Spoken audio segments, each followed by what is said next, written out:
I'm back. Welcome to another video on Victor Writes, Victor Reads. Today we're doing something a little different, which is be serious. We don't often be serious on this channel. So, with that, I'm going to be reading an article about a conversation I had with my mom fairly recently, and I wrote an article about it. It was published and it was boosted by Medium, so it got more exposure than like usual. That's the second or third. This is the third article overall that I've had that happen to, um, along with the Egg Baby and the Taylor Swift article. So, with that, let's talk about why I think this is something important to write about and talk about. Navigating an end of life conversation with my 75-year-old mother, death wishes, dog's ashes, and dignity. A generic picture of an old lady and an old dog.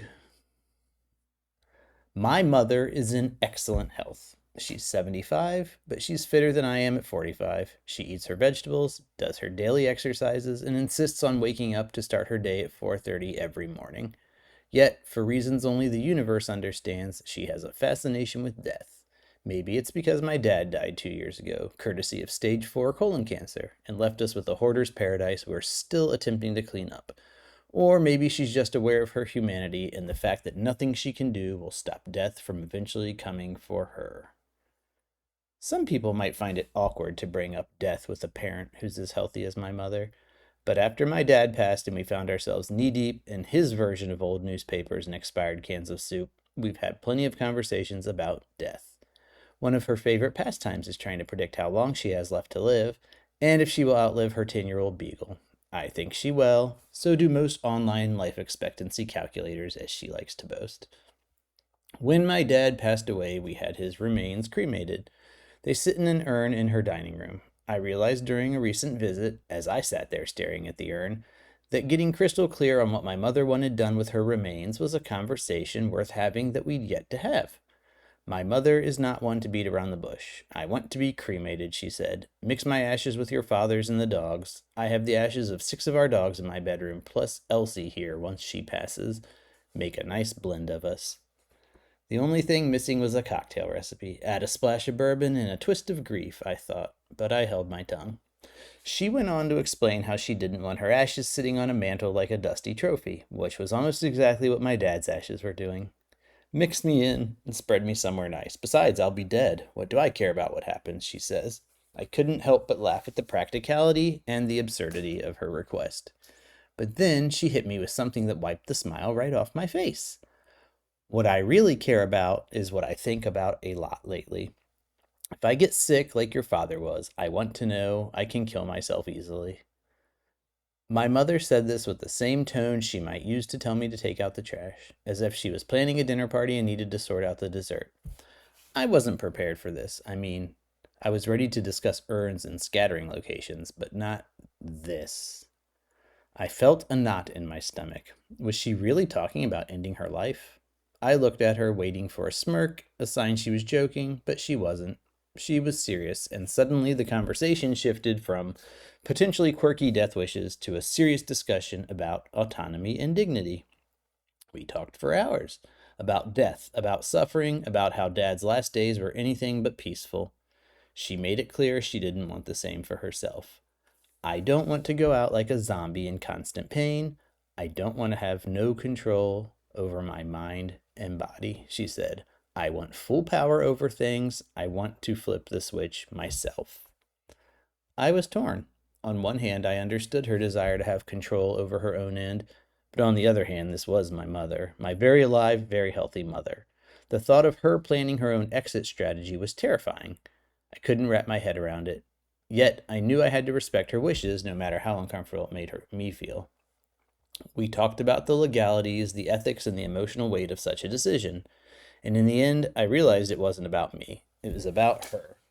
Her life, her choice. All I could do was listen, understand, and support her, even if it meant facing my own fears about mortality.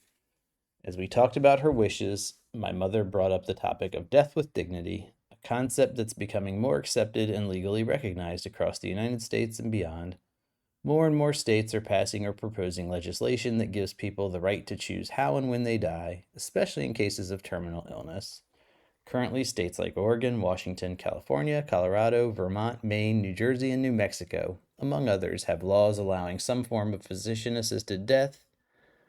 Please note my research here comes from Google. I'm not an expert on this topic at all. And also the Death with Dignity website, which is linked here along with some other resources at the end of the article.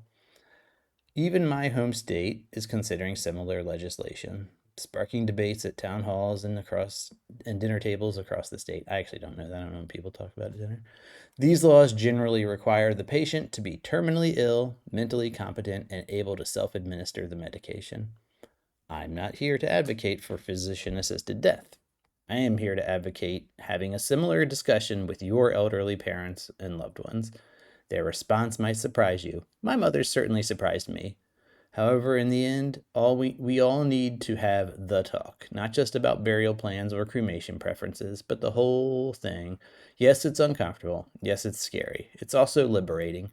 Knowing what my mother wants and knowing with certainty what she does not want, that's a kind of peace worth a potentially uncomfortable conversation.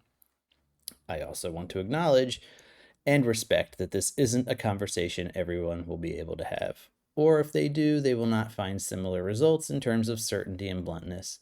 My father, for example, denied he was dying up until 2 days or so before he died.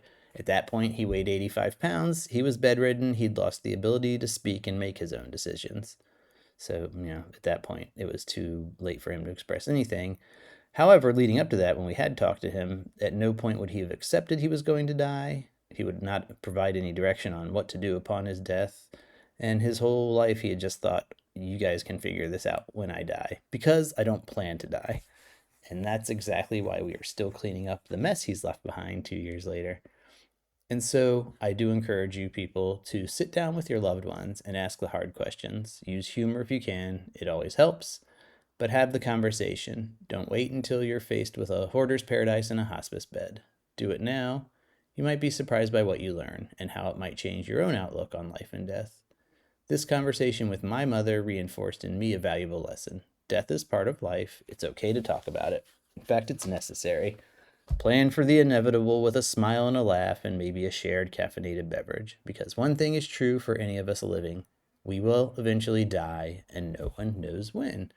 Now, I'm not going to read this bottom part here, but if you are looking or watching, I've provided links at the end of the article to some online resources that I found. Again, I don't advocate any specific way of making your end of life choices if you're going to make that. This is just we should know that if our loved ones want that, and we need to be their best advocates if they can't be their own best advocates at times. So I hope that this is something that you'll find thought-provoking, and if you have any opinions or if you've had any similar experiences, feel free to leave a comment. Definitely please subscribe to my channel. I think content like this will be coming a little more frequently because I've been writing a little bit more reflecting on my experiences with alcohol and sobriety, and some other areas of mental health and of death, and topics that aren't always humorous, but I do think are valuable, and I've got life experience to share. So thank you for listening, and I will be back. Goodbye.